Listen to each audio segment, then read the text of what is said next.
اعوذ باللہ من الشیطان الرجیم بسم اللہ الرحمن الرحیم۔ ناظرین السلام علیکم ورحمۃ اللہ۔ انشاءاللہ آج ہم اولاد کی عزت کے لیے ایک بہترین درود شریف سیکھیں گے۔ اگر کوئی شخص نماز فجر اور نماز مغرب کے بعد 71 مرتبہ اور دیگر نمازوں کے بعد 7 مرتبہ یہ درود شریف پابندی سے پڑھا کرے گا تو انشاءاللہ العزیز اس کو اور اس کی اولاد کو معاشرے میں باعزت مقام حاصل رہے گا۔ درود شریف یہ ہے، چلے اس درود شریف کو سیکھتے ہیں۔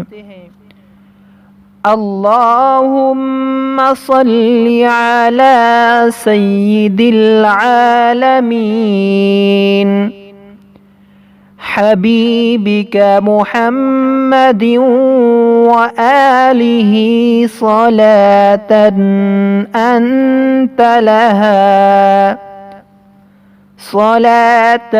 أنت لها أهل وبارك وسلم كذلك۔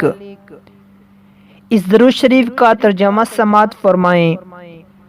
اے اللہ رحمت نازل فرما، جہانوں کے سردار اپنے حبیب حضرت محمد صلی اللہ علیہ وسلم پر، آپ کی آل پر ایسی رحمت جو تیرے شایان شان ہو، اور اسی طرح برکت اور سلام نازل فرما۔